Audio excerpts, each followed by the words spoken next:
Hello, many people has confusion about how to use the VLOOKUP function. If we look at the VLOOKUP function, then we can see that VLOOKUP function has four properties. This one is the lookup value, the stable array, the column index number, and this one is false or true. I will different tell you more about what is false and true. So lookup value is the value what we'll actually want.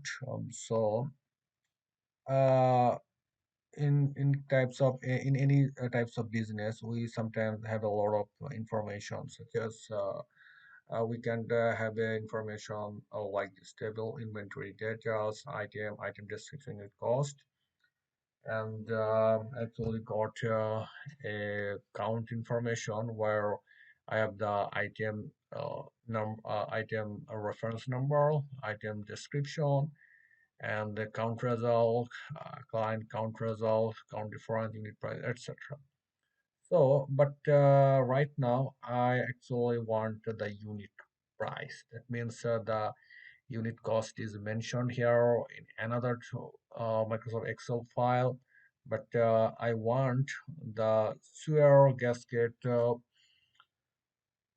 unit price and for that item only, and from another Excel sheet where the unit cost is mentioned, and I am creating another table. This is another table where the unit cost is mentioned.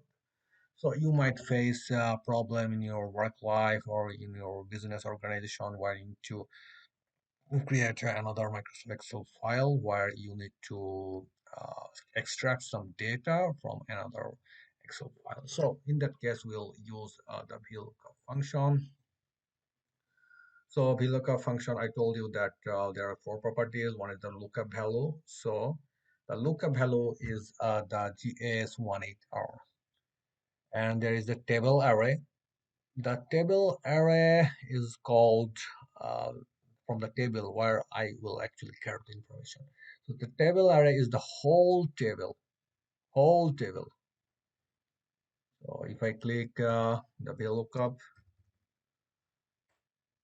this lookup hello is the item reference number, table array is the whole table. The column index number is that the number of column in that reference table array. So in that case, I'm actually looking at the unit cost. So if I select the whole table array, the column index number will be 3. And if I want the total kilogram, then the unit column, then the column index number will be 4, total amount, then the column index number will be 5. And the range lookup range is probably something that whether it is a exact match or is it a partial match. So if I exactly want the same amount, just 11.07, then it will give me the exact amount. Or if I say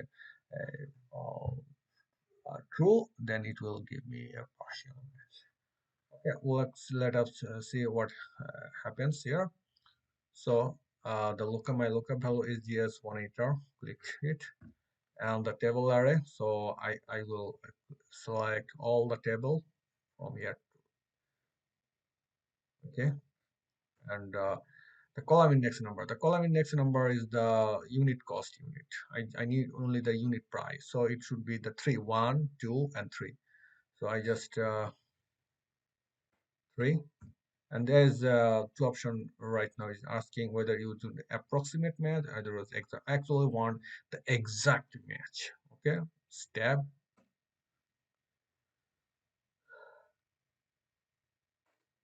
hit enter button. But I've actually done a mistake here.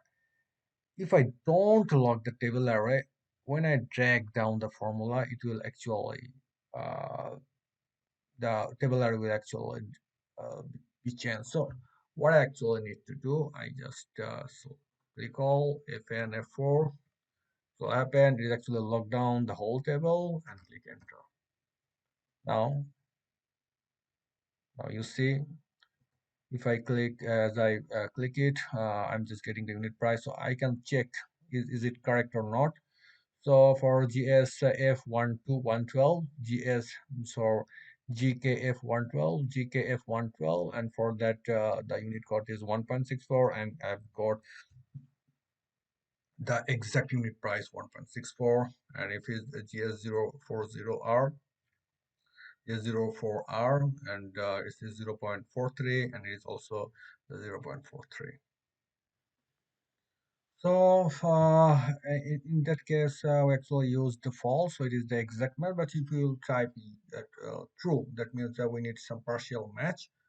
So this is not correct in this for inventory data for this file, but in other types of the lookup function, we can use true. Where actually what actually happened that if we use true, it will actually give us the partial for the partial match, and the largest value is less than the lookup value is returned. So if there is no match found, then it will just give us the most relative relevant partial match. So true. So I will show you another video how we can just to get the partial match. If in that case the exact match is not possible for the lookup function.